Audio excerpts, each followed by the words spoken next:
Napakasama mo. Magnanakaw ka na nga, sinungaling, inggitera pa. Anong karapatan mong angkinin ng mga bagay na hindi naman sa'yo? Bakit? Masakit bang magantihan? Kasalanan mo yan dahil inuna mo ang kalandian mo at kinuha mo sa akin si Jake. Nababaliw ka na ba? Kahit kailan, hindi naging sayo si Jake dahil hanggang pangarap ka na lang. Ako ang unang nagkagusto sa kanya. Pero hindi ikaw ang niligawan, kundi ako. Huwag ka na nga sumingit, boyfriend ko siya. Boyfriend? Niloloko mo ba ako? Ako ang magiging asawa niya. May pananagutan na siya sa akin. May nangyari na sa amin. Tama ka, may nangyari na nga sa inyo. Dahil nilasing mo siya at ginamit mo ang kahinaang niyang yun para makontrol mo siya. Walang iya ka, papatayin kita. Bago pa man ako masugod ni Jewel, dumating si Mang Ricardo, Jake at siyang loling. Kaagad nila akong pinigilan. Niyakap ako ni Jake at nilayo kay Jewel. Mas lalo akong nakaramdam ng galit, kaya naman nagpumiglas ako, sinipa ang lalaking may hawak sa akin at tinulak palayo. Bitiwan mo ako, Jake! Hayop ka? Ako pa talagang aawatin mo? Tama na, Abril. Ayoko lang na magkasala ka. Magkasala? Kagaya ng ginawa mo? Niloko mo ako, Jake. Akala ko okay tayo, tapos malalaman ko pumatol ka sa bata. Hindi na ako bata. Mag-18 na ako, no? Ah, talaga? 18 ka na? Ang dami kong kakilalang bata na 18 na, pero hindi kagaya mo. Ang sama ng ugali mo. Sa pagkakataong ito, hindi nila ako napigilan. Nang gigigil at galit na galit kong inatake si Jewel, sinipa, sinampal, hinila ang buhok, at halos ingudngud ko sa sahig. Hindi man lang nag-abala si Mang Ricardo na awatin ako. Nakayuko ang ulo niya, pumapatak ang luha. Alam kong nasasaktan siya sa ginawa ko sa anak niya. Pero napakalaki ng atraso ni Jewel para palagpasin ko lang. Binantaan ko na rin si Mang Ricardo na ipakukulong ko ang anak niya kapag nakialam. Ano ba, Avril? Bitiwan mo ako! Nasasaktan ako! Tumahimik ka! Wala kang karapatang magreklamo! Abril, baka naman pwede na natin tong pag-usapan ulit. Kasi mabubugbog mo ng sobra ang anak ko. Wala na tayong dapat pang pag-usapan, Mang Ricardo. Baka nakakalimutan nyo, naging mabuti ako sa inyo at sa anak nyo. Kahit na demonyita siya. Tama na, kuya. Huwag mo nang awatin si Avril. Tama naman ang ginawa niya. Kung tutuusin, kulang pa yan. Tama na, please. Huwag mo na akong saktan. Ayoko na. Habang tumatagal na hinihila-hila ko ang buhok ni Jewel, pakiramdam ko nagiging masama na ang tingin ko sa sarili ko. Hindi ko na yata kilala ang tunay na ako eh. Kaya naman nanggigigil na binitiwan ko siya at tumingin kay Chang Loling. Lumabo ang mga mata ko at nanginginig ang mga labi. Ano, Chang? Kukonsintihin niyo pa rin ang maling ginawa ng pamangkin niyo? Ako pa rin bang mag-a-adjust para sa kanya? Abril, mahal. Huwag mo akong tawaging mahal. Hiwalay na tayo. Huwag naman. Pag-usapan natin to. Pwede ba, Jake? Huwag kang plastic. Nang gumawa ka ng kalokohan sa likuran ko, pinag-usapan ba natin ito? Ang baboy-baboy mo. Kaya tumigil ka na. Wala kang karapatang makialam sa akin. Kung may makakakita sa akin sa mga sandaling ito, iisipin nila na nababaliw na ako. Nagalit ako sa sarili ko. Pero mas galit ako sa mga taong pinakitaan ko ng mga kabutihan pero gagantihan pa ako ng kasamaan. Para po lubos niyong maintindihan ang pinaghuhugutan kong galit, sisimulan po natin sa pinakaunang pagkakataon na nakilala ko ang mag-amang sina Mang Ricardo at Jewel. Mapagpalang araw po, Miss Winnie. Ako po si Avril, 39 years old sa ngayon. Ang kwentong ibabahagi ko sa inyo nangyari noong ako'y 22 anyos pa lamang, taong 2009. Nag-iisang anak lang po ako ng aking mama at papa. Madalas silang bumabiyahe abroad para sa trabaho. Kaya naman kinailangan nila akong ihanap ng yaya sa katauhan ni Chang Loling para alagaan ako. Simula noon, nakagawian na nila ng mga magulang ko na ipagkatiwala ako kay Chang Loling, pati na ang lahat. Nagpapadala sila ng allowance ko kada linggo para sa sweldo ni Chang Loling at iba pang gastusin sa bahay. Avril, iha, bakit malungkot ka? Naku, huwag niyo na po akong pansinin, Chang. Alam niyo naman na madalas lang akong matulala. Naaalala ko lang po kasi sina mama at papa eh. Mabuti naman at hindi ka nagtatampo sa mga magulang mo. Eh hindi naman po, Chang. Para naman po sa akin ang mga ginagawa nila eh. Naiintindihan ko po sila. Ay, salamat naman at hindi ka kagaya ng ibang kabataan ngayon. Masyadong demanding sa mga magulang nila. Chang, okay na po ako na hindi nila nakakalimutan ng mahahalagang okasyon sa buhay ko. Sa panahon po ngayon, kailangan nating maging praktikal. Kung gugustuhin man nila na manatili dito sa Pilipinas, magagawa nila yon. Pero alam kong malaki ang kailangan nilang isakripisyo. Tsaka malapit na rin pong matapos ang masteral course ko. Kung sakali, pwede naman akong sumunod sa kanila. At thankful na rin po ako kasi dito pa rin po kayo hanggang ngayon. Naku, hindi mo ako kailangan pasalamatan, Iha. Ginagawa ko lang ang trabaho ko. Sus, pareho na rin po yun, ano? Binabantayan niyo ako at kumikita naman kayo sa pagtatrabaho. Ay, tama ka naman dyan. Pero Iha, may ipapakiusap sana ako sa iyo eh. Bakit po, Tiyang Loleng? Ano po yun? Naalala mo ba ang kapatid ko na madalas kong ikwento sa'yo? Si Kuya Ricardo? Lumuwas kasi siya dito sa Maynila, kasama ang anak niya. Naghahanap siya ng trabaho eh. Naisip ko, kesa naman sa ibang lugar pa siya makarating, paano kaya kung dito na lang siya sa inyo mismo magtrabaho? Wala naman pong problema sa akin yon, Tiyang Loleng. Kung gustong magtrabaho ni Mang Ricardo, i-assign na lang po natin siya sa garden. Marunong naman po yata siyang magtanim ng mga bulaklak, hindi po ba? Ay nako, sige. Salamat, Iha, ha? Tatawagan ko siya kagad para masabi ang magandang balita. O sige po, Chang. Makalipas ang ilang araw, dumating nga sa bahay namin si Mang Ricardo at ang anak niyang teenager na si Jewel. Magiliw ko silang tinanggap at binigyan ng trabaho. Taos puso po ako nagpapasalamat sa kabutihan niyo sa amin ng anak ko, Ma'am Abril. Kung hindi niyo kami tinulungan, hindi ko na po alam kung saan kami pupulutin. Okay lang po, Mang Ricardo.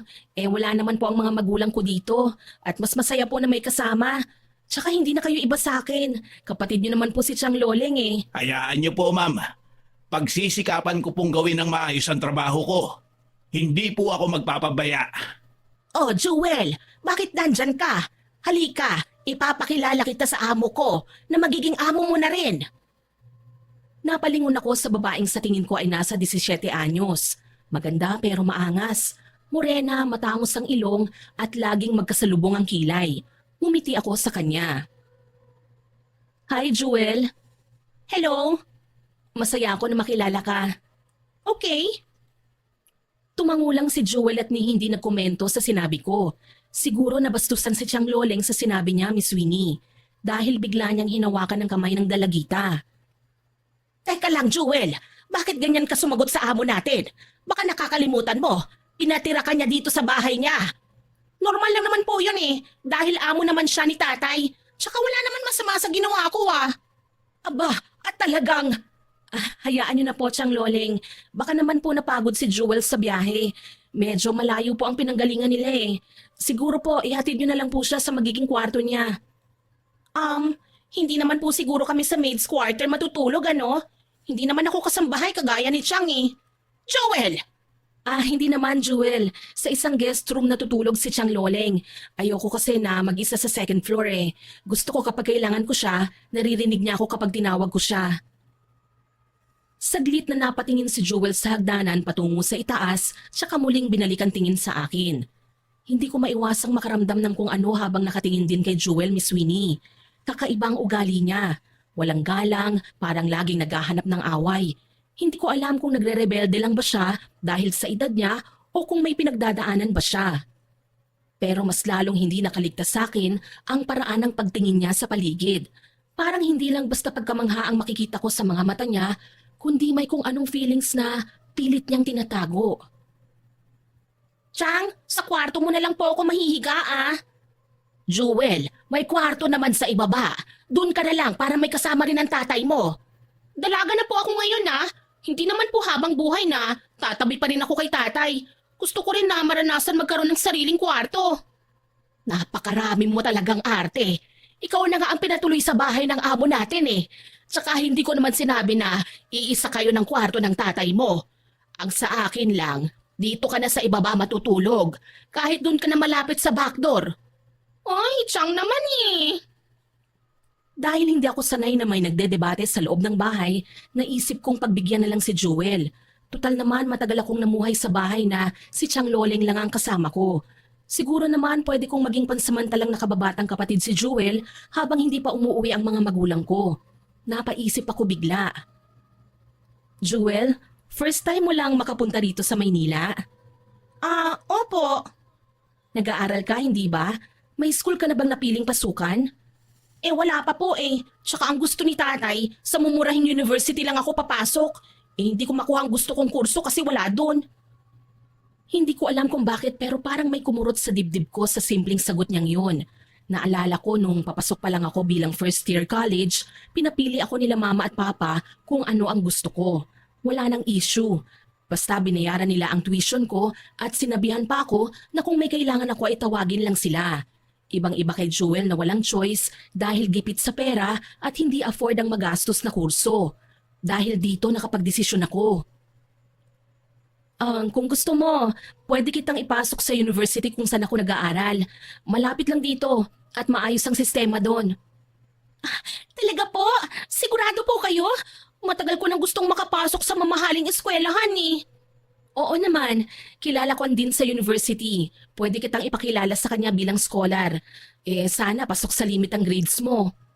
Hindi naman po siguro nakakahiya. Tsaka okay po yun. Medyo aangat naman ako kahit papano. Kaso tungkol sa pagiging scholar, hindi ko yata kaya yun eh. Normal na estudyante lang naman ako. Baka hindi rin ako makapasa sa entrance exam. Ganun ba? Sige, hayaan mo may mga tatawagan lang ako para maasikaso ang enrollment mo nang hindi mo na kailangan maging scholar. Talaga? Naku, salamat ate. Iba na talaga ang mayaman, no? Kayang gawin ng lahat sa isang pitik lang ng kamay. Komento ni Jewel. Nanatili lang ako nakatingin sa kanya at bigla namang nagbago ang reaksyon ng pagtingin niya sa akin. Tila sinusukat kung seryoso ba ako sa mga sinabi ko. Maya-maya pa, narinig ko ang mahinang pag-ubo mula sa aking likuran. Napalingon ako at nakita ko si Mang Ricardo na tila alanganin ng itsura. Naku, Ma'am Abril, wag na po. Nakakaya naman po sa inyo. Malaki na po yung naitulong nyo sa amin. Ayos lang po yun, Mang Ricardo.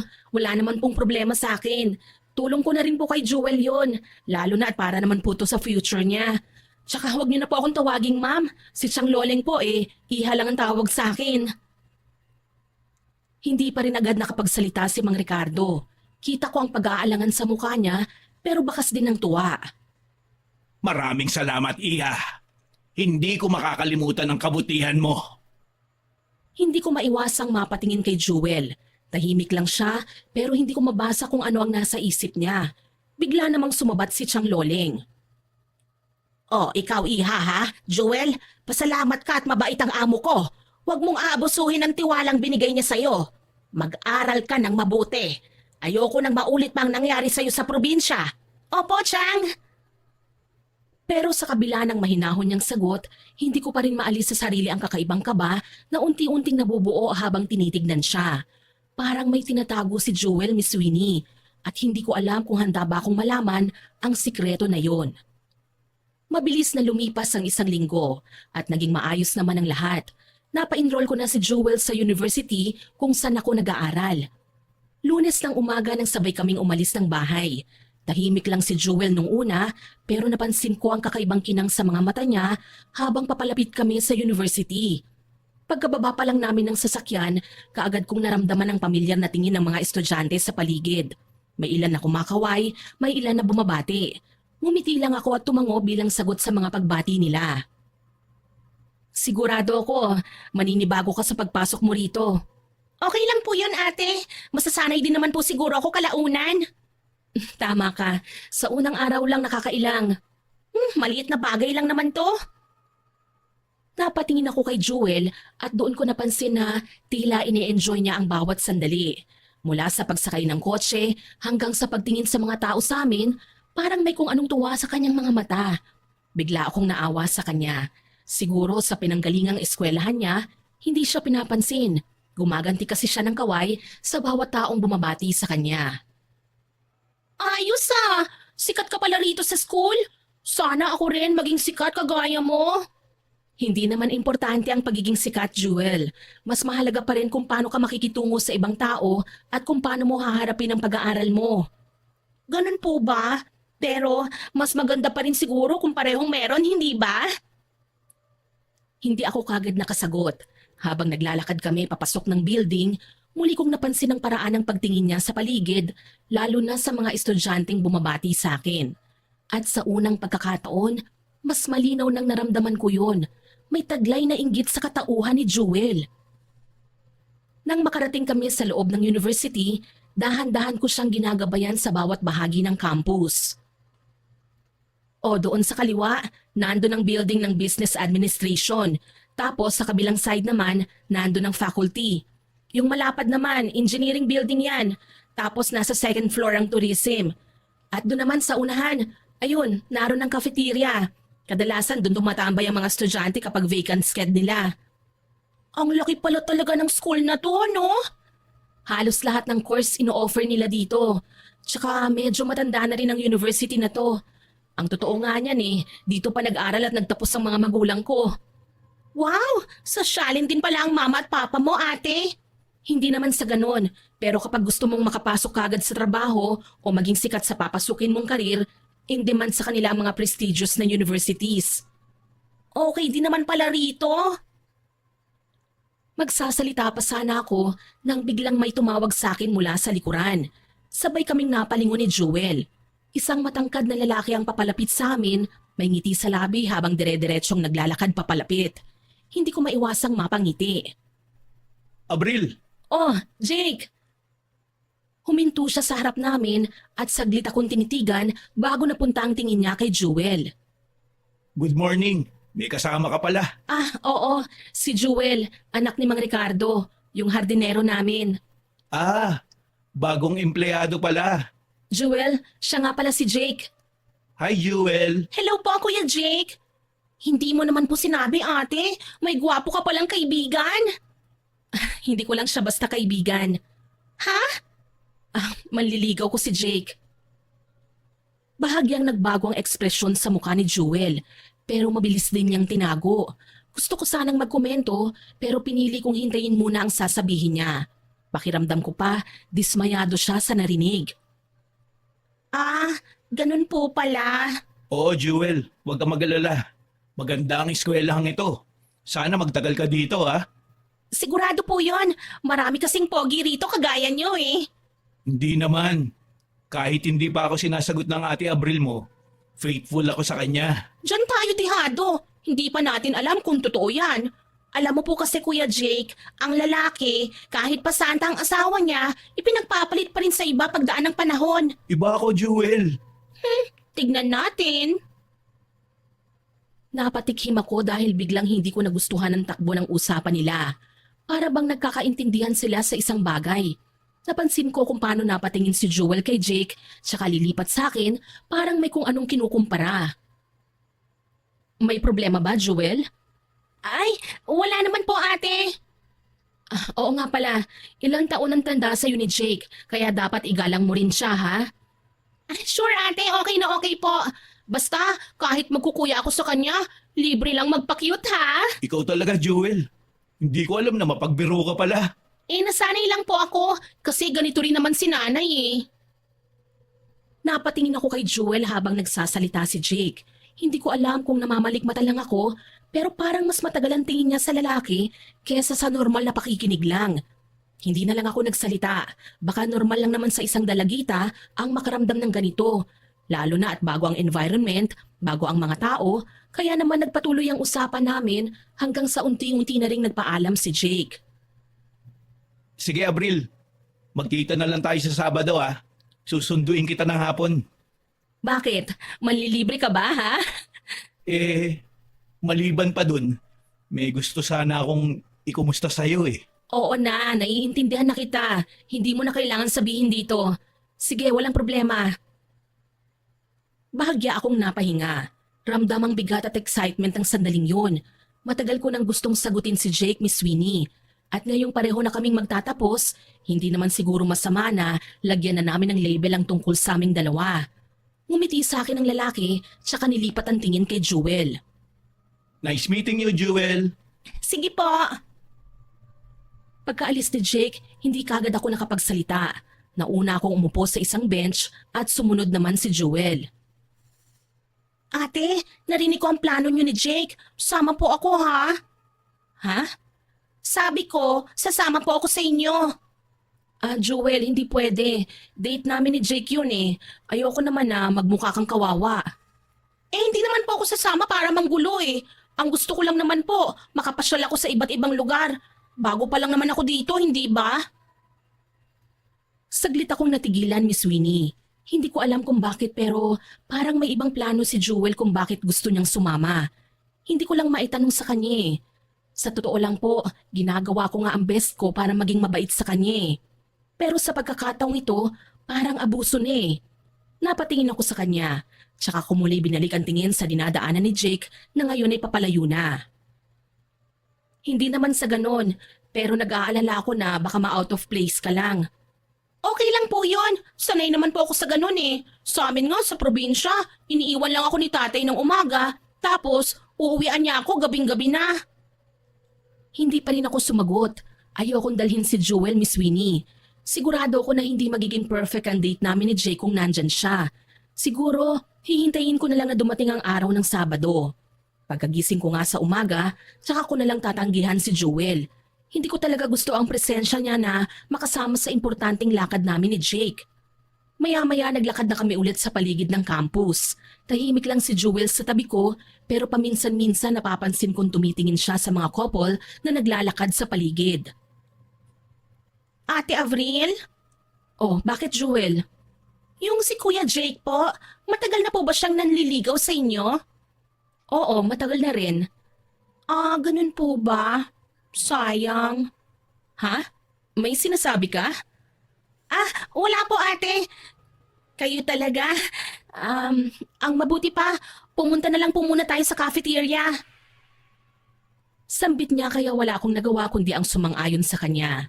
Pinili naming magmerienda hanggang sa tuluyan ng matapos ang oras ng klase. Lumipas ang ilang araw na normal naman ang takbo ng lahat. Papasok kami sa school at uuwi pagdating ng hapon.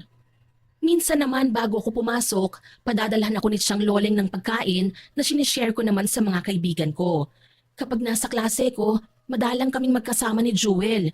Busy kasi ko lalo na at kasali ko sa isang organization ng school namin. Magiging mahaba ang araw namin, pero sabay kaming umuwi ni Jewel. Sasalubong sa akin si Tiyang Loleng na parang nanay ko at babati naman ako sa kanya. Kumusta ang araw mo, Iha? Okay naman po, Chang. Marami ang natutuwa sa mga pinamigay kong food sa school. Ang sarap niyo raw pong magluto eh. Mabuti naman kung ganon. Marami nga pong gustong kumontrata sa inyo para magpaluto, Chang Loleng eh. Talaga, Iha? Ay, naku, mukhang maganda nga yan. Sige, mabuti pa nga. Ngumiti ako kay Tiyang Loleng at saglit na nabaling ang tingin kay Jewel. Hindi man lang niya binati ang tiya niya. Parang wala siyang nakita na dumiretso lang sa kwarto niya. Huminga ako ng malalim. Sa totoo lang, gusto kong ilista ang lahat ng masasamang ugali na meron ng anak ni Mang Ricardo. Kung hindi lang ba ako magmumukhang pakialamera eh. Pero may ginagawa kasi siya na hindi ko pwedeng baliwalain. Hindi naman ako perfect na anak, pero hindi ko kayang gawin ang ginagawa niya. Siguro ayoko lang sabihin pero habang nasasanay ako sa presensya ni Jewel, napapansin kong may pagkasuwail din siya sa magulang. Narinig ko yun nang minsang nagpahangin ako sa terrace isang gabi at natanaw ko ang mag-ama sa garden. Tay, dapat po mag-advance kayo kay Ate Avril. Alam niyo, ang sosyal sa school namin, lahat nakakotse. Ako lang ang nakikisakay eh. Sana naman kahit motorsiklo, ibili mo ako. Hindi yon ganun kadali, anak. Mahal ang motorsiklo. Hindi natin kayang bilhin yun. Isa pa, matagal ko nang gustong magkaroon man lang tayo ng sariling bahay. At yun ang pinaglalaanan ko sa sweldo ko. Ganyan kayo, tay. Tinitipid niyo ako. Palibhasa, palagi niyong sinasabi na baka pagdating ng araw, iiwan ko rin kayo kagaya ng ginawa ni nanay sa inyo. Hindi yan totoo, Joel. Alam mong kahit galit ako sa nanay mo, hindi kita dinadamay doon. Hindi nga ba, tay? Alam ko po mali ang ginawang pag-iwan ni nanay sa inyo. Pero kung hinayaan niyo lang po sana akong sumama sa kanya, baka hindi po ako naghihirap ngayon. Lumagapak ang pisngi ni Jewel pagkatapos siyang sampalin ni Mang Ricardo. Maski ko na nakita yun, napatakip sa bibig ko. Hindi ko inaasahan na maglalabas ng bugso ng emosyon si Mang Ricardo. Nanginginig pa siya nang dinuro niya ang kanyang anak. Nagdalawang isip ako kung lalapitan ko ba sila o hahayaan ko na lang. Alam ko po na usapang pamilya nila yon. Pero nakaramdam ako ng inis kay Jewel. Parang below the belt na siya kung makasagot sa tatay niya. Hindi ko man gusto ang term, pero pakiramdam ko kasi parang ang taas ng pride ni Jewel, Miss Winnie. Base sa obserbasyon ko, mas nagmamalaki pa siya kesa sa tatay niya. Wala kang utang na loob. Pagkatapos ng ginawa ko sa'yo, ganyan pa ang isasagot mo? Totoo naman eh. Ikaw ang may gustong maghirap tayo, Tay. Si nanay sigurado ako marami ng pera. May sariling bahay at kotse. Dahil kabit siya. At may posibilidad pa na ibenta ka rin niya. Hindi mo alam kung gaano kita ipinaglaban, huwag ka lang mapariwara. Hindi mo kilala ang mga taong akala mo magbibigay sa'yo ng kaginhawahan.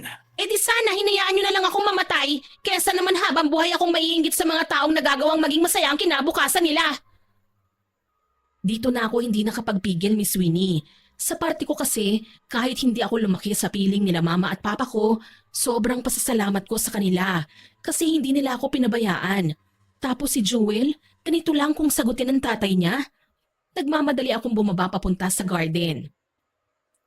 Joel, tama na! Abril, Iha, Pasensya na po kayo ha kung sasabot ako sa usapan nyo ng anak nyo, Mang Ricardo. Pero napagtanto ko kasi na mali na sinasagot ka ni Joel. Ano pang pakialam mo, ate? Oo, amo ka lang ng tatay ko, pero wala kang karapatang sumali sa usapan namin. bastos ka, Joel! Nagulat ako nang aangat na naman sana ang kamay ni Mang Ricardo. Sa pag-aakalang sasaktan na naman niya si Joel, hinarang ko na ang sarili ko. Mang Ricardo, tama na po. Huwag niyo nang pagalitan si Joel. Ang mabuti pa ho, magpahinga na muna kayo. Ako na lang po ang kakausap sa kanya. Pero Iha, Huwag po kayong mag-alala, kakausapin ko lang siya. Tumango si Mang Ricardo pero mabagal pa siyang humahakbang palapit kay Joel. Dahan-dahan niyang inaangat ang isa niyang daliri, tsaka pinagbantaan si Joel. aalis ako ngayon dahil nakiusap sa akin ang amo ko na nagpapaaral sa'yo. Pero tandaan mo, Joel, huwag mong itatrato si Abril kagaya ng pambabastos na ginawa mo sa akin. Ay naku, Tay! Joel, tumahimik ka na. Irespeto mo naman ang tatay mo. Nakita ko pang tinaasan ako ni Joel ng kilay pero hindi ko na yun pinuna pa. Pinaupo ko siya sa bench at saka ako nagsalita. Bakit mo naman pinagsalitaan ng gano'n ng tatay mo? Ano naman po ang ibig niyong sabihin, ate? Na okay lang na maging mahirap kami dahil lang sa paninindigan niya? Alam mo ang mga magulang, nag-iisip yan kung paano mapapabuti ang buhay ng mga anak nila. Siguro sa tingin ng tatay mo, mas makakabuti kung magsisikap na lang kayo nang hindi kasama ang nanay mo. Kasi tama naman siya eh, pwede kang mapahamak, lalo na at mali naman ang ginawa ng nanay mo. Mali ang paraan niya ng pagyaman. Pasensya na ha, narinig ko kasi kayo kanina, kaya nalaman ko na sumama sa ibang lalaki ang nanay mo. Kasalanan po ni tatay, hindi kami iiwan ni nanay kung nagsikap lang siya. Kung alam niyo lang kung gaano kalasenggo ang tatay ko dati. Para sa nakikita ko ngayon, parang gusto niyang bumawi sa iyo, Jewel. Bigyan mo siya ng chance. Alam mo, mas mabuti sa pamilya ang nagkakaroon ng ikalawang pagkakataon kaysa tuluyan itong sirain na hindi man lang hinahanapan ng paraan para maayos. Masasabi mo lang yan kasi hindi ka naman naghirap kagaya namin. Siguro nga hindi ako naghirap, pero nakikita ko sa mga mata ng tatay mo ang pagsusumikap niya para maitaguyod ka. Hindi ko man naranasan ang mga paghihirap niyo ngayon, pero alam ko na mabait ang tatay mo. Siguro hindi lang sila nagkasundo ng nanay mo kaya nasira ang pamilya niyo. Pero wag mong hahayaan na tuluyan na itong masira. Hindi sumagot si Joel sa sinabi ko, Miss Winnie. Kaya naman hindi ko alam kung epektibo ba ang advice na binibigay ko sa kanya. Hindi ko naman kasi naranasan kung paano maghirap eh. Dahil ang mga magulang ko, wala man sila sa tabi ko, sinigurado nila na may magagamit ako. At sa bagay na yon, masasabi ko na hindi man ako perpekto, nagpapasalamat ako sa pamilya na meron ako. Kinabukasan maaga pa lang, natanaw ko na si Joel na nagdidilig ng halaman. Simula nang dumating siya dito sa bahay, ito pa lang ang unang pagkakataon na nakita ko siyang tumulong sa trabaho ng tatay niya. Nakangiti ko siyang nilapitan. Hi! Ay, Ate Avril, ikaw po pala. Mukhang masaya ka ngayon ah. Excited lang po ako, ate. Oh, bakit naman? Ngayong araw kasi pupunta si tatay sa tindahan para makuha ang gusto kong motor. Ah, talaga? Opo, ate. Matagal ko na kasing hinihingi kay tatay yun eh. Tsaka hindi na mauubos ang pang down payment niya. Nanlambot ako sa sinabi ni Jewel, Miss Winnie. Buong akala ko, tinanim niya sa utak niya ang naging pangaral ko sa kanya. Pero mukhang nagkamali ako. Gusto ko sana siyang pagsabihan eh. Kaso naisip ko, baka masamain naman ni Jewel. Nanlambot ako sa sinabi ni Jewel, Miss Winnie. Buong akala ko, tinanim niya sa utak ang naging pangaral ko sa kanya. Pero mukhang nagkamali ako. Gusto ko sana siyang pagsabihan. Kaso naisip ko, baka masamain na naman ni Jewel. Isa pa si Mang Ricardo na mismo ang nagbigay ng solusyon sa away nilang mag-ama. Dumating ang Sabado ng mas mabilis kesa sa inaasahan ko. Maghapon akong hindi mapakali habang naghahanda para sa paglabas namin ni Jake. Kaso gusto kong manlumo nang makita ko si Jewel. Nakabihis din siya at nakaabang sa akin sa sala. Nagsimulang bumangon ng inis sa dibdib ko habang dahan-dahan akong naglalakad papalapit sa kanya. Jewel, sinabi ko naman sa'yo, date ang pupuntahan ko, hindi ako gagala. Sana naman ibigay mo na lang sa akin ang araw na to. Ate, hindi na po ako magkakaroon ng ibang chance eh. Alam kong mamahaling restaurant ang pupuntahan niyo ni Kuya Jake, kaya sana hayaan mo na lang ako. Hindi ako magiging pasaway, promise. Pero Jewel, ate, wag ka na lang po magreklamo, please. Sayang naman ang effort ko sa pagpapaganda oh. Tsaka hindi mo po ba narinig? May bumubusina na sa labas. Sigurado ako si Jake na yon. Excited pa siyang tumayo at nagmamadaling sumilip sa bintana. Hindi niya kilala kung kaninong kotse ang nasa labas, kaya napalapit na rin ako doon at nakisilip. Kumpirmado, kay Jake nga ang kotse. Aktong lalabas na sana si Jewel sa pinto nang pigilan ko siya. Nagtataka na talaga ako sa iyo, Jewel ha. Nung pinakilala ko sa iyo si Jake, kakaibang titig mo sa kanya. Tapos kating-katik kang sumama sa amin. Magtapat ka nga sa akin. May gusto ka ba sa kanya? Ate, sino naman hindi magkakakrush kay Kuya Jake? Gwapo siya, maganda ang katawan, matangkad, at mukhang mabango. Teka lang ha, sa pagkakaalam ko 17 ka pa lang at alam mong manliligaw ko si Jake. Hindi kita pinagbabantaan ha, pero gusto ko na siyang sagutin pagkatapos ng dinner namin.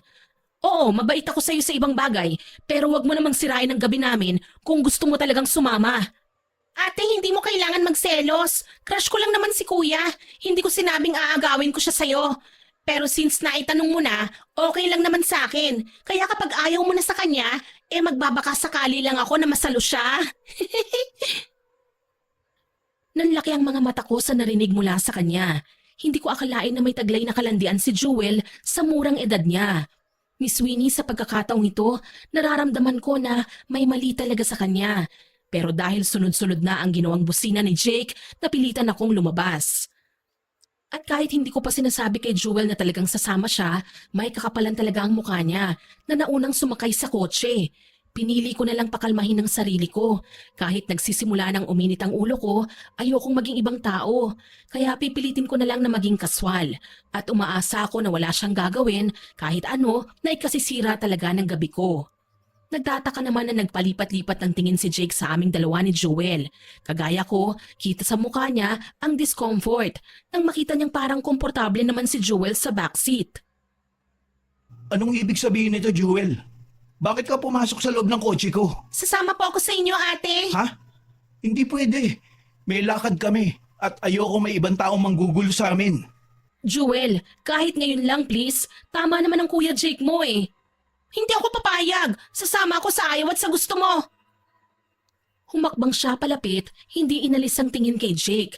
Nakaramdam ulit ako ng kaba nang makitang ilang beses na nakakunot ang noo ni Jake habang nakatitig kay Jewel.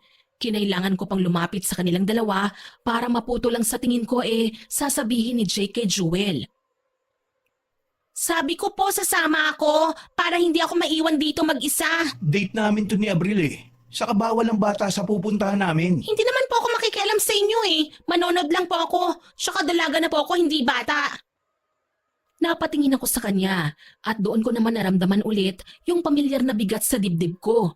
Parang hindi na ito tungkol sa pamamasyal lang eh. Parang may iba siyang dahilan. Tumingin naman sa akin si Jake. Kumurap-kurap ako para bang sinasabi ko sa kanya na pagbigyan na lang namin. Huminga ng malalim si Jake at mabagal na tumango. Sige na nga, Abril.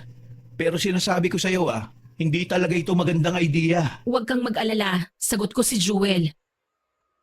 Tahimik kaming sumakay papunta sa restaurant. Si Jake ang nagmamaneho, ako sa front seat habang si Jewel nasa likod. Paminsan-minsan sinasagot ko si Jake kapag kinakausap niya ako, pero napapansin ko rin si Jewel na nakatingin lang sa labas ng bintana. Pagdating namin sa restaurant, agad kaming inasikaso ng staff at dinala sa reserve table ni Jake. Dito tayo. Pinahanda ko na to para sa atin. Oo nga pala, flowers para sa'yo. Sambit ko at nilanghap pa ang amoy nun. Tahimik lang si Jewel nang makaupo kami sa mesa at agad na kinuha ni Jake ang menu para sa akin. Ako na ang pipili ng pagkain mo ha. Alam ko naman ang paborito mo eh. Sige, salamat ha. Wala yun. Kahit ano ang hilingin mo, ibibigay ko para sa'yo. Naku, grabe ka naman. Seryoso ako. Hay nako, ikaw ang bahala. Jewel, anong gusto mo? O-orderan na rin kita. Kahit ano na lang po. Tumango ako at ako na mismo ang nag-order para sa kanya. Lumipas ang ilang minuto, dumating na rin ang pagkain. Pero pagkahain sa harap ni Jewel, bigla siyang natigilan. Ay, hindi po to pwede. Allergic po ako rito eh. Ha? Pero sabi mo kanina kahit na ano. Sige, ako na lang ang mag-aayos ng order mo. Okay lang po. Samahan niyo na ng dessert ha. Saglit kaming natigilan ni Jake. Napatingin ako sa kanya at bago pa ako makasagot, nagsalita na si Jake. Sige, pero ililipat ka na lang namin sa ibang table. Ha? Pero bakit? Walang imik si Jake, pero halata ang pagkairita sa mukha niya. Kahit papaano hindi ko maiwasan na matuwa. Para kasing may nabunot na tinik sa dibdib ko nang mailayo sa amin si Jewel. Para may privacy kami ni Abril. Hay nako, sige na nga. Tahimik si Jewel habang tinatayo siya ng staff at nilipat sa isang solo table. Medyo malayo sa amin. Mula sa pwesto niya, tanaw na tanaw niya kami. At habang nakaupo ako sa harap ni Jake, unti-unti kong nararamdaman ang pagbabago ng paligid. Abril, alam mo, matagal na kitang gustong kausapin ng seryoso eh. Jake? Will you be my girlfriend? Oo, Jake. Salamat, Abril. Hindi mo lang alam kung gaano mo ako pinasaya. Mahal kita. Mahal din kita, Jake. Ngumiti siya, tsaka hinawakan ng maayos ang kamay ko. Sa malayong mesa, nakita kong biglang tumigil si Jewel sa paggalaw. Hindi siya kumain, pero kitang-kita ko ang mahigpit niyang pagkakuyom ng kamay sa gilid ng mesa. Sa unang pagkakataon, hindi na niya kailangan pang magpaliwanag. Ramdam ko na, may gusto siya sa boyfriend ko. Simula noon, hindi na ako nakampante pa. Ayoko nang magpakatanga, lalong ayokong manahimik na lang basta. Importante na may alam ako kung sino ang mga taong mapagkakatiwalaan ko at hindi. Lumipas ulit ang ilang araw. Kagaya nga ng nakagawian, kinausap ko si Chang Loleng. Napapansin ko, madalas kang may malalim na iniisip. May problema ka ba, iha? Wala naman po, Chang Loleng. Okay lang naman po ako. Iha, hindi mo kailangan magsikreto sa akin dahil kilala ko ng ugali mo simula pa nung bata ka pa. Kasi po... O sige na, sabihin mo, may problema ba ang alaga ko? Saglit akong napatitig sa mukha ni Chang Loleng. Gusto ko sanang alamin kung ano ang magiging reaksyon niya kapag sinabi ko sa kanya na kakaibang nararamdaman ko sa pamangkin niya. Ibubuka ko na sana ang bibig ko, Miss Winnie, kaso naisip ko, yaya ko lang si Chang Loleng. Si Jewel naman ang totoong pamangkin niya. Imposible na pakinggan niya ako, lalo na kung may sasabihin ako na against sa pamangkin niya. Baka magalit siya sa akin.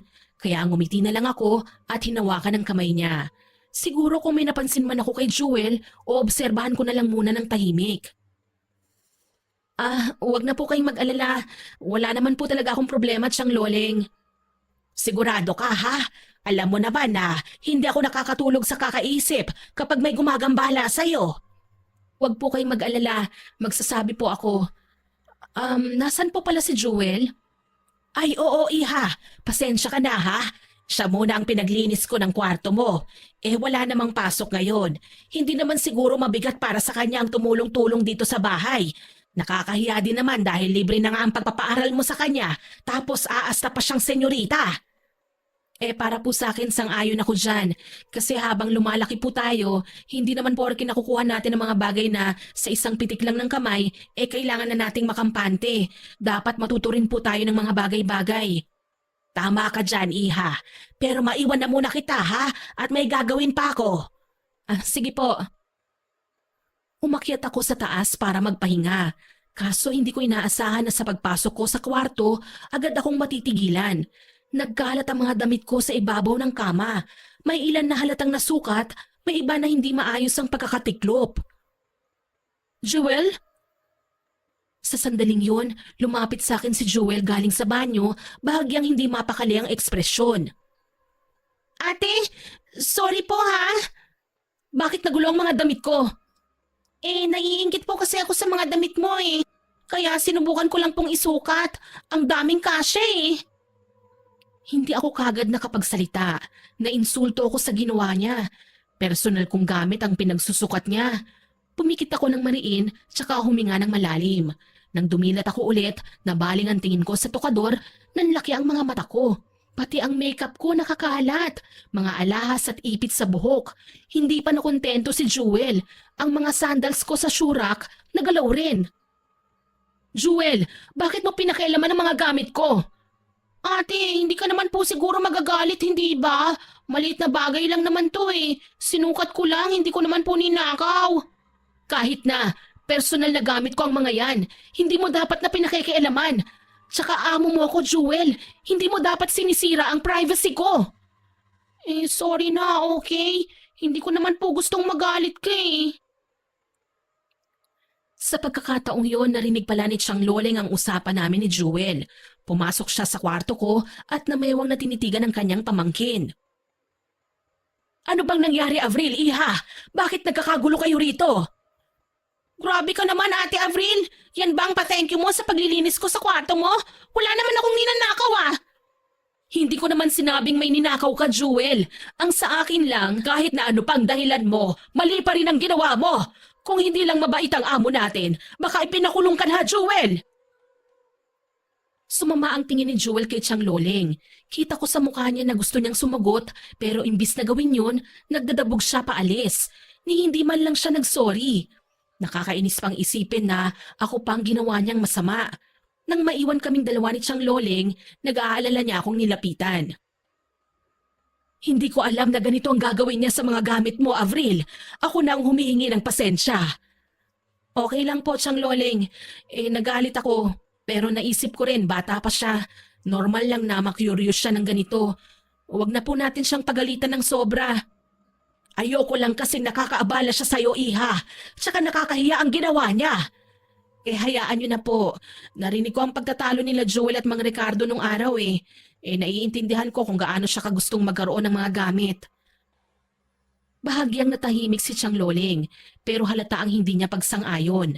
Gayunpaman, natuwa pa rin ako nang bago ako makapagsalita, bumalik si Jewel sa kwarto ko.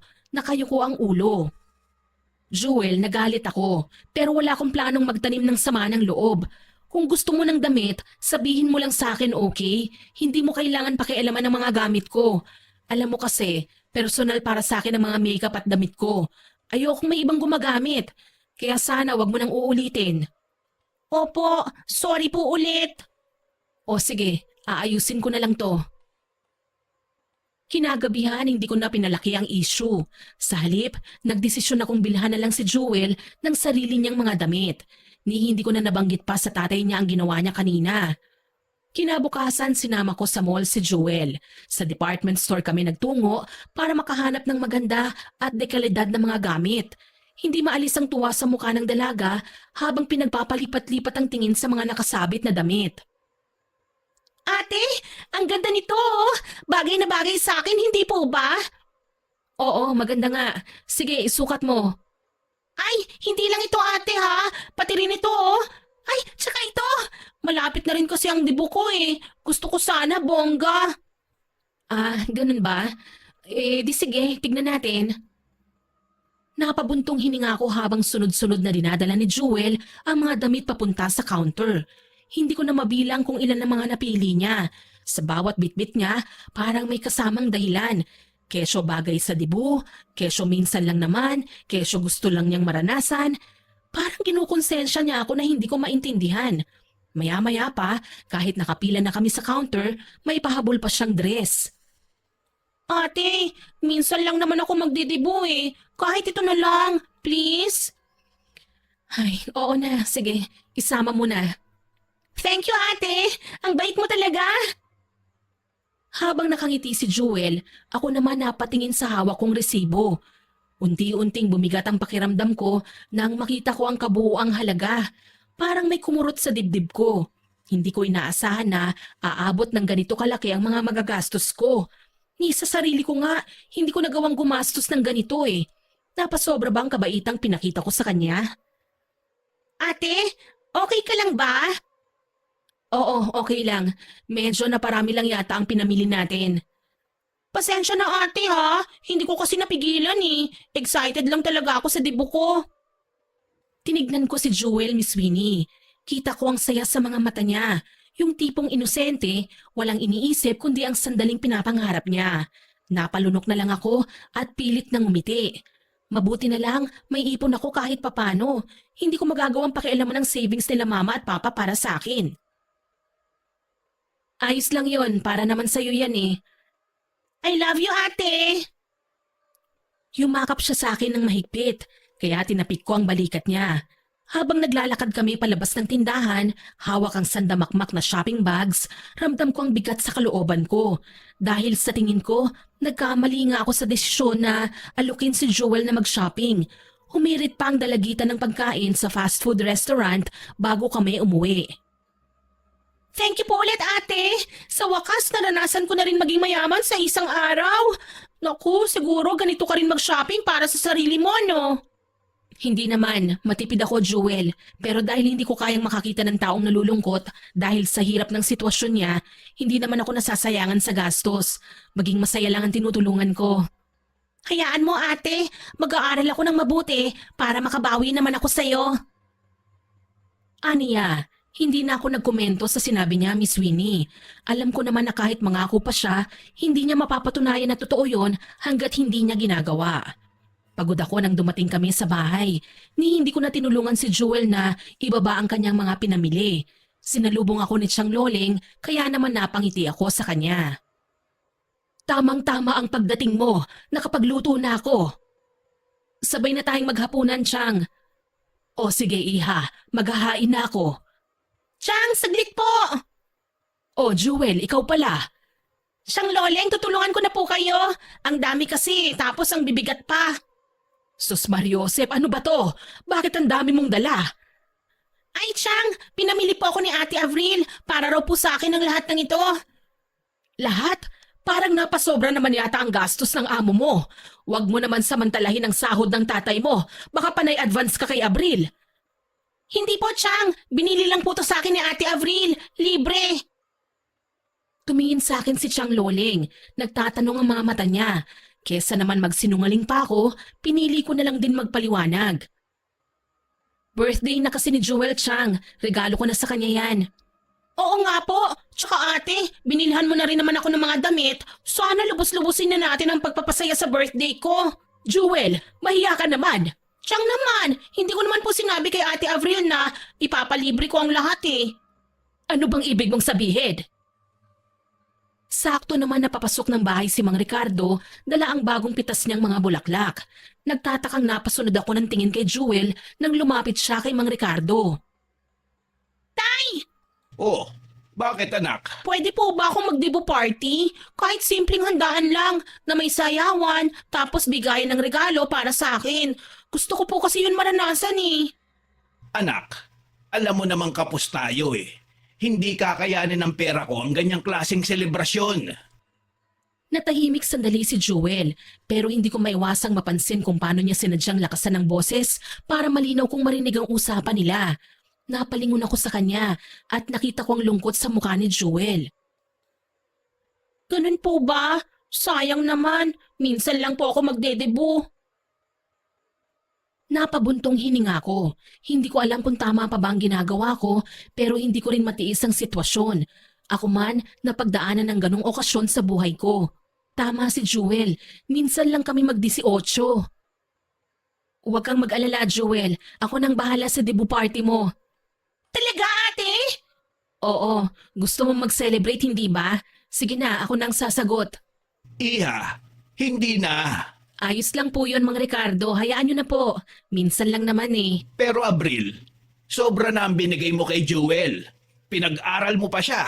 Hindi naman kailangan ng magarbong party eh. Si tatay naman eh, aangal pa. Minsan na nga lang makatikim ng libre. Kapag nagpatuloy ito, naku baka ma-high blood ako. Kuya, pagsabihan mo yung anak mo, baka nakakalimutan niyang hindi siya amo sa bahay na ito. Ate, thank you. Hindi ko po ito makakalimutan. Okay lang, basta manatili kang mabait at matulungin sa kapwa ah. Kontento na ako ron. Naging abala ako ng mga sumunod na araw. Napapadalas ang lakad ko dahil sa pag-organize ng 2 party. Para sa Thanksgiving party ko at sa debut ni Jewel. Naayos ko ng catering pati ng decorations at souvenirs. Nagpatulong ako kay Chang Loleng para sa ibang gawain. Kinailangan ko pa siyang tawagan para masiguradong okay na ba ang lahat. Saglit kaming nag-usap sa telepono. Chang Loleng, siguraduhin yung maayos ang mga gamit para bukas ha. Mag-ibang function room po ang gagamitin sa 2 celebration. Iisang hotel lang naman ang venue. Huwag kang mag-alala, iha. Nakahanda na halos ang lahat. Ikaw lang ang inaalala ko. Mukhang pagod ka na. Kailangan po para matipid ko naman kahit papano ang gastos. Isang bagsakan na lang ulit. Debut ni Jewel at Thanksgiving ko. Basta umuwi ka na lang ng maaga ha. Naayos ko na ang gown mo. Sige po, Chang. Wala pong problema. Kailangan ko nang ibaba ang telepono. Mag-iingat ka, iha. Pagka-uwi ko kinagabihan, kaagad kong napansin ang kakaibang katahimikan sa bahay. Pagpasok ko sa sala, naroon si Jake, nakaupo at tila wala sa sarili. Jake, nandito ka pala. Akala ko ba hindi ka makakapag-dinner kasama ko? Pero bakit nandito ka sa bahay? Oo. Kakarating ko lang din. Pasensya na ha. Nagbago kasi ang isip ko eh. Kaso nakalimutan kong tawagan ka kanina. Akala ko nakauwi ka na. Napakunot ang noo ko. Parang ibang kilos niya. Hindi mapakali, parang may tinatagong kung ano. Ayos ka lang ba? Parang pagod ka. Naku, wala to.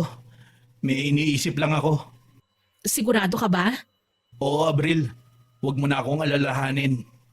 Sige, magpahinga ka na muna. Napansin ko kung paano siya nautal, kung paano niya iniwas ang tingin niya sa akin. Saglit akong natigilan, pero pinili ko na lang na wag palakihin ng issue. Baka may problema lang siya na hindi niya pa kayang sabihin. Mas lalo akong nagtaka kung bakit pati si Chang Loleng kakaiba kong kumilos. Naabutan ko siya sa kusina na naghuhugas ng pinggan at nagdadabog. Mga hayop! Mga taksil! Chang, okay lang po ba kayo? Anong problema? Aha, Avril, nandyan ka pala. Pasensya na. Akala ko pa naman nag-iisa lang ako rito. Kararating ko lang po. Pero parang ang tahimik ng bahay. Nasaan po pala si Mang Ricardo at Jewel? Nasa kwarto niya si Jewel. Si Kuya Ricardo naman, nasa garden. Ganun po ba? Pakitawag na lang din po sila. Sabay-sabay na tayo maghapunan para isang ligpitan na lang. Tumango si Chang Loleng, Miss Winnie, pero hindi talaga normal ang mga kilos niya. Sigurado ako may problema si Chang.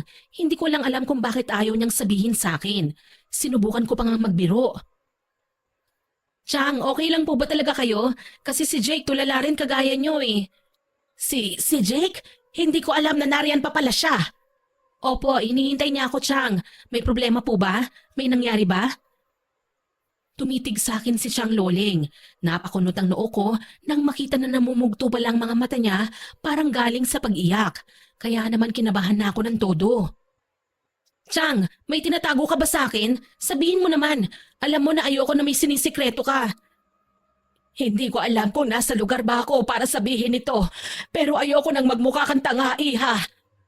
Chang? Si Jake, ang boyfriend mo, at si Jewel. Bakit po? May ginawa ba sila? Direkta kong tanong.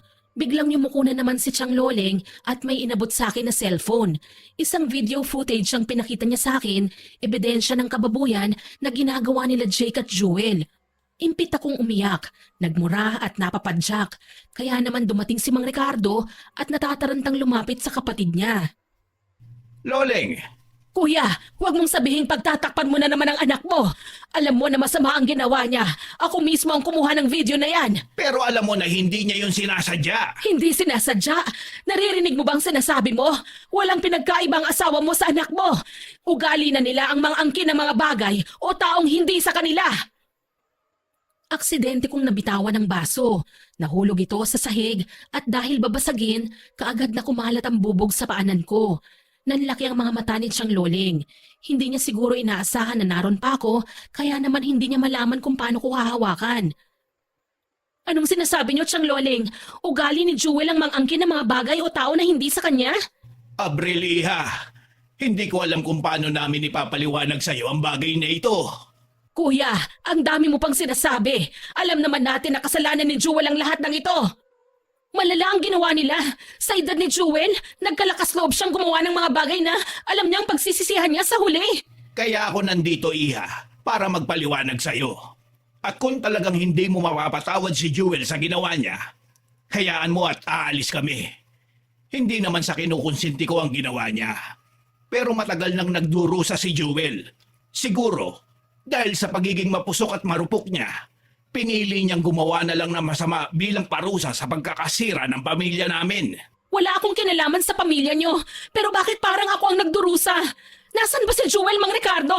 Palabasin mo siya at kakausapin ko. Tumaas ang boses ko sa mga sandaling yun. Kaya naman pati si Jake na tulala sa sala, napatakbo papunta sa kusina. Dito ko mas natitigan ang itsura ng boyfriend ko. Nasa mga mata niya ang guilt dahil sa ginawa niyang kataksilan. Hindi na ako nakapagpigil pa, Miss Winnie. Malakas kong sinampal si Jake. Hayop ka! Kasasagot ko pa lang sa'yo, tapos ganito lang ang gagawin mo sa akin? Walang iya ka! Magpapaliwanag ako, Abril. Huwag ka namang magalit sa akin ng ganito. Anong gusto mong gawin ko? Matuwa? Maging proud sa'yo? Ang galing mo rin eh. Hindi ko naman alam na gagawin niya yun eh. Hayaan mo kasi ako magpaliwanag para ipaalam sa'yo kung ano ang nangyayari. Pero Jake, iho. Tama namang Ricardo. Sige, sabihin na natin na may kasalanan ako. Pero alam niyo na nangyari yun dahil sa kalandian ni Jewel. Dahan-dahang pumatak ang luha sa mga mata ko. Awang-awa sa akin si Tiyang Loling. Si Mang Ricardo naman, hindi makatingin, panayang yuko at nakatitig lang sa sahig. Si Jake naman gustong-gusto kong aluin pero ayaw ko siyang bigyan ng pagkakataon na makalapit man lang sa akin. Ang tanga ko!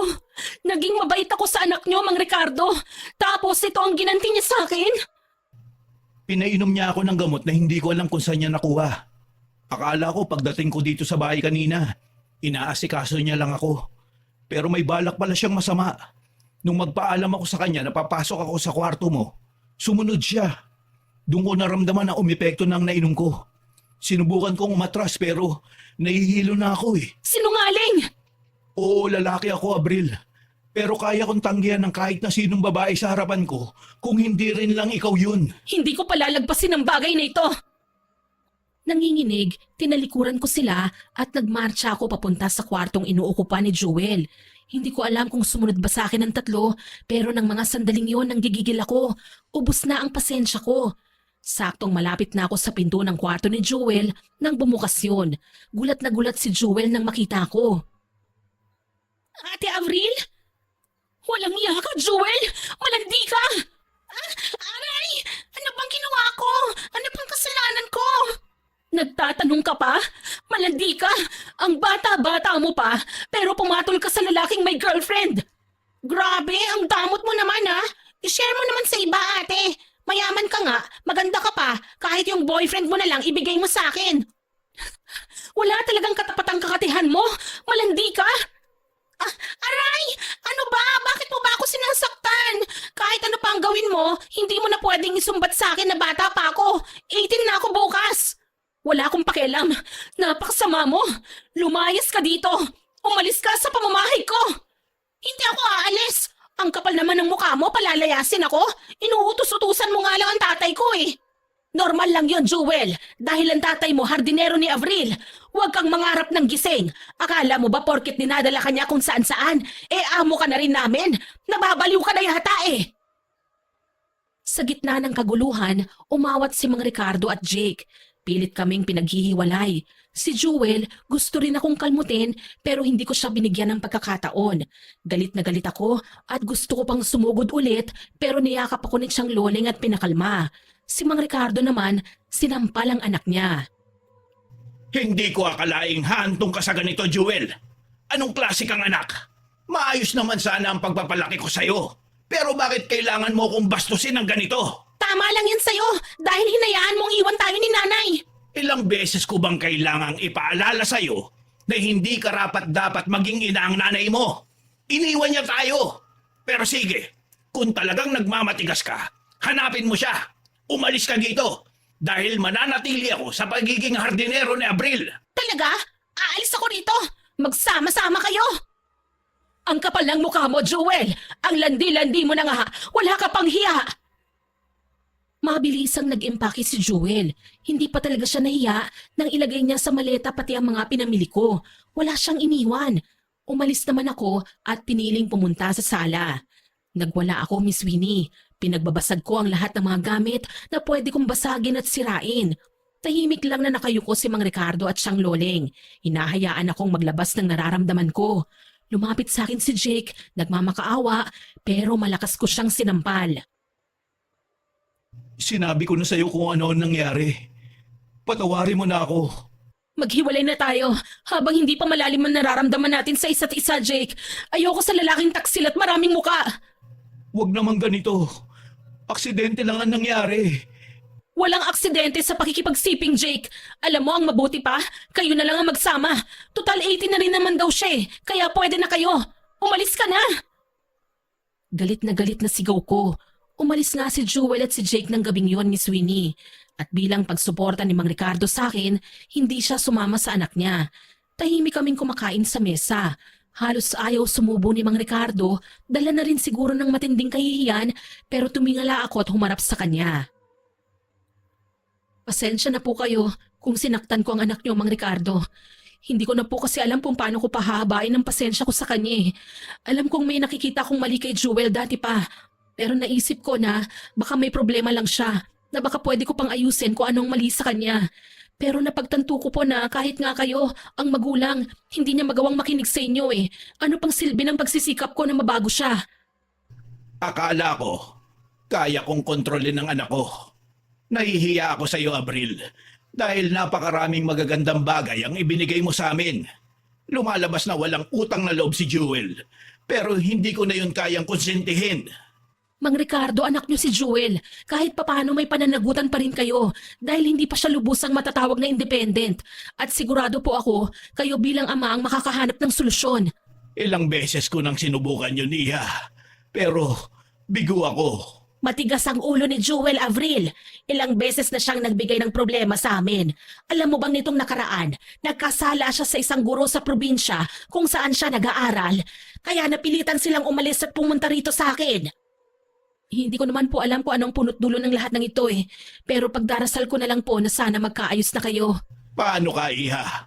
Kung hindi dahil kay Jewel, hindi kayo magkakasara ni Jake. Hayaan na po natin yon, Mang Ricardo.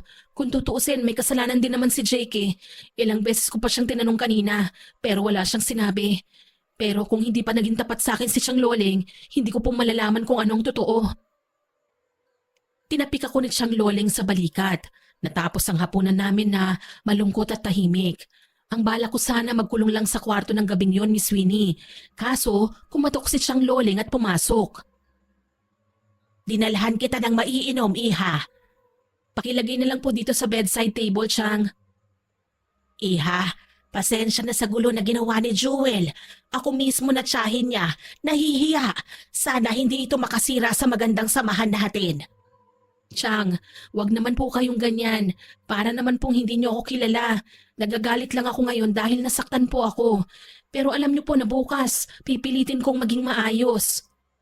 Hindi ko alam kung matatawag ka bang martir o sobrang bait mo lang talaga. Dahil kahit ginawan ka ng kasamaan ng pamangkin ko, naging mabuti ka pa rin. Isa po ito sa tinuro sa akin ng mga magulang ko, Chang. Kapag may nangyaring trahedya, maging kalmado. Kung kailangan umiyak at magwala, gawin ng pang-isahan. Kinabukasan po magiging kalmado na. Pilitin maging okay ang lahat. Pero alam mo, Iha, hindi ako mapakali. Bakit naman po, Chang Loling? Ayokong pakawalan si Jewel nang hindi ko siya binibigyan ng leksyon. Ano naman po ang gagawin natin? Ipapakulong si Jewel? Ay naku, Chang, siguro pwede nating gawin yon, pero parang ang dami pa nating kailangan isipin at isakripisyo para mangyari yon.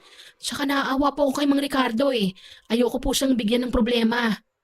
Huwag kang mag-alala, Iha. Hindi natin palalalain ng sitwasyon niya. Ano pong ibig niyong sabihin? Halika, Iha. May ipapakita ko sa'yo. Napakunot ang noo ko, pero sumunod pa rin ako. Hindi ko alam kung bakit, pero kinakabahan ako habang sinusundan ko siya papunta sa kwarto niya. Pagdating namin sa pintuan, saglit siyang huminto. Tumingin siya sa akin, parang tinatansya kung handa ba akong makita kung ano ang nasa loob. Huwag kang matakot, Iha. Pagpasok ko, kaagad kong napansin ang kakaibang amoy, halo ng usok ng kandila at kung anong halaman na hindi ko maipaliwanag. Hindi ito katulad ng amoy ng ibang kwarto sa bahay kasi parang hawig ng insenso eh. Ilang kandila ang sinindihan niya sa iba't ibang sulok ng silid. Sa gitna, may maliit na lamesa na puno ng kung ano-anong bagay, mga garapo na may lamang mga tuyong dahon, mga insekto at mga lumang papel na may nakasulat na hindi ko maintindihan. Chang, ano po ito? Matagal ko nang tinatago ito sa inyo. Ayoko na sanang gamitin ng mga ito eh. Pero hindi ko ugaling tumingin na lang kapag may taong sinasaktan. Chang, huwag niyo pong sabihin na... Oo, Iha. May alam akong paraan para turuan ng leksyon si Jewel. Chang, pangkukulam po ba ito? Sandaling natahimik ang ginang. Tanging hininga lang ang maririnig. Hindi lahat ng pangkukulam para makapanakit, Iha. Minsan, ginagamit ito para iparamdam sa isang tao ang bigat ng kasalanan niya. Diyos ko, pero hindi po ba delikado yan? Mas delikado ang taong walang takot gumawa ng mali, Iha. Lalo na ang mga kagaya ng pamangkin ko. Napatingin ulit ako sa mesa. Sa isang sulok, may nakita kong maliit na piraso ng tela, parang punit na damit. Bigla kong naalala, suot yun ni Jewel kanina. Nanlamig ang buo kong katawan. Chang, paano niyo po nakuha yan? Umalis siya kanina, kaya nagkaroon ako ng pagkakataon para kunin ang ilan sa mga gamit niya. Ano pong mangyayari kay Jewel? Hindi kagad siya sumagot. Sa halip, kumuha siya ng isang kandila at sinindihan pa ito. Konting bangungot lang naman para magtanda siya. Gusto mo ba talagang matuto siya o gusto mo lang gumante? Parang biglang bumigat ang hangin sa paligid. Hindi ako kagad nakasagot. Dahil sa kauna-unahang pagkakataon, napaisip ako, hanggang saan ba talaga ang kaya kong gawin? Hindi po ako masamang tao, Miss Winnie. Pero ng mga oras na yun, parang gusto kong gumante. Napalunok ako. Nanatili akong nakatayo habang pinagmamasdan si Chang Loling. Dahan-dahan siyang lumapit sa mesa at inayos ang mga gamit. Kumuha siya ng isang maliit na mangkok, tsaka naglagay ng kung anong pulbo at tuyong dahon. Sumunod, sinindihan niya ang isa pang kandila at inilapit yon sa gitna. Umupo ka dito sa tabi ko, Iha. Huwag kang gagalaw hanggat hindi ko sinasabi, ha? Sige po. Chang, sigurado po ba kayo rito? Minsan, Iha, kailangan natin bigyan ng leksyon ng isang tao para matuto. Matagal ko na talagang gustong gawin ito kay Jewel pero ngayon lang ako nagkaroon ng pagkakataon. Kinakabahan po kasi ko eh. Huwag kang matakot. Nandito ako. Ipinatong niya ang tela sa ibabaw ng mesa. Kumuha siya ng maliit na karayom at marahang tinusok yon sa tela. Napakagat ako sa labi. Hindi po ba masama ito? Huwag kang mag-alala, hindi ko siya papatayin, pero hindi ko rin hahayaang makalimutan niya ang ginawa niya. Kahit papano, kinikilala ko pa naman siyang pamangkin. Dahan-dahan niyang pinikit ang mga mata niya. Tinaas niya ang dalawang kamay at doon nagsimula ang orasyon. Mahina sa una, pero unti-unting lumalakas ang boses niya.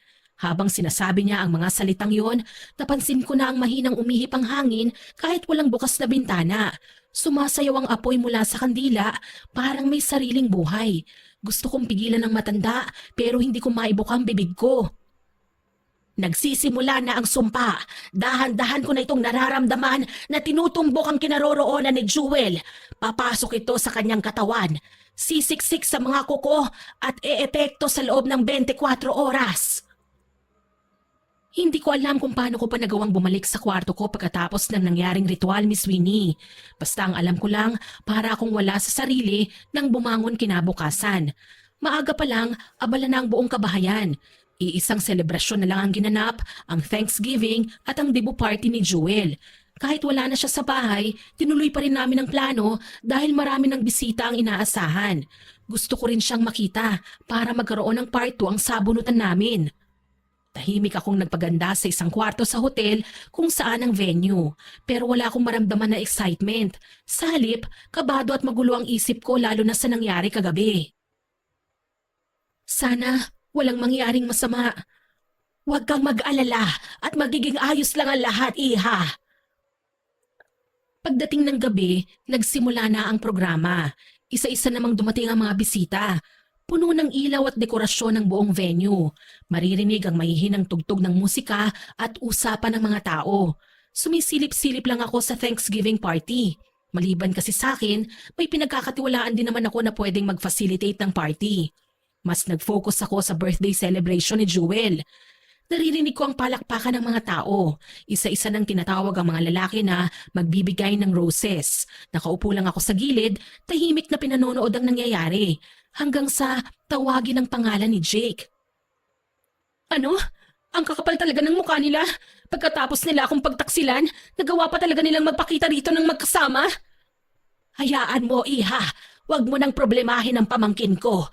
Bigyan natin siya ng pagkakataon na magsaya ngayon. Dahan-dahang lumakad si Jake papunta sa gitna. Maayos ang suot niya pero hindi niya maitago ang kaba sa mukha niya. At ang kasunod niya, si Jewel. Parang binuhusan ako ng malamig na tubig. Nakatayo siya sa gitna, nakasuot ng gown, parang walang nangyari kagabi. Nakangiti pa siya, parang wala siyang ginawang katarantaduhan kagabi. Ang akala ko hindi sasama ang loob ko kapag nakita ko silang magkasama, pero biglang kumulo ang dugo ko. Anong ginagawa niya dito? Akala ko ba umalis ka na? Bakit? Party ko to ha, ate. Natural lang na nandito ako. May gana ka pang bumalik pagkatapos ng ginawa mo? Abril, wag dito. Pag-usapan natin to. Tumahimik ka! Hindi ka pa ba nakontento? Kahit sa harap ng maraming tao, kaya mo pa rin akong lokohin? Ikaw kasi ate, ang damot mo eh. Oo nga pala, nagli-live-in na kami ni Jake. Walang iya ka? Bigla akong sumugod sa kanya, pero mabilis akong napigilan ng mga tao sa paligid. Sinubukan kong magpumiglas at tinapakan ng paa ng ilan sa mga kalalakihang humawak sa akin. Wala akong pakialam kahit mukha na akong basagulera dahil sa ginawa kong eksena. Total naman, gastos ko ang party na to eh. Galing sa bulsa ko ang pinamili sa mga materyales, sa catering, sa dekorasyon at kaya naman may karapatan akong sirain ng araw na to. Aray! Ano ba? Siguro, kulang pa sa kakapalan ng mukha mo ang kapal ng cake na to. Abril, tama na. Lubayan mo ako! Taksil! Inginudgod ko ang mukha ni Jewel sa cake. Nagsinghapan ng mga tao. Halos hindi sila makagalaw dahil sa galit ko. Saglit kong binitiwan si Jewel. Nang iahon niya ang mukha niya sa cake, nagulat ako dahil nag-ibang kulay ng mukha niya. Namumutla siya. Teka, bakit ganito? Ano na naman yan? Drama mo yan? Para magmukha akong masama at ikaw ang biktima? Avril, iha, sinabi ko naman sa'yo, hayaan mo na siya. Mga taksi lang dalawang ito eh. Ang sakit! Ang sakit ng tiyan ko! Jewel, ano nangyayari sa'yo? Hindi ako makahinga. Napahakbang ako para sumilip. Hindi ko alam kung lalapit ba ako o hindi. At sa isang iglap, bigla siyang nagsuka. Nagulat pa kaming lahat dahil dugo ang sinuka niya. Nangyayari na, iha. Hindi pwede. Napatingin ako kay Chang Loleng na nakatayo sa likod. Tahimik lang siya. Nakatingin lang siya kay Jewel. Tulong! Tumawag kayo ng ambulansya! Sobrang bilis ng pangyayari, Miss Winnie. Isinugod namin si Jewel sa ospital pero walang masabing findings ang doktor. Halos mamutla ako nang makitang nagtatakbo papunta sa nakahigang dalaga si Mang Ricardo. Anak, gumising ka anak. Patawarin mo ko. Anak, kasalanan ko ang lahat ng ito. Chang, yan ang sinasabi kong leksyon. Ano po bang eksaktong ginawa nyo? Hindi yan ang totoong kulam, kundi ang nasa panaginip niya. Ang ginawa natin kagabi pa talaga umepekto sa kanya, iha, sa pamamagitan ng panaginip. Nakikita niya ang pwedeng mangyari sa kanya kapag pinagpatuloy niya ang pagiging inggitera. Pero bakit po siya nagsuka ng dugo? Ang ibig sabihin niyan, tahimik siyang nagsisisi, pero nahihiya siyang aminin. Nalulungkot po ako para sa kanya. Huwag kang malungkot, iha. Dapat lang din maranasan niya yan. Umiiyak na lumingon si Mang Ricardo kay Chang Loleng. Alam ko kung ano ang kakayahan natin.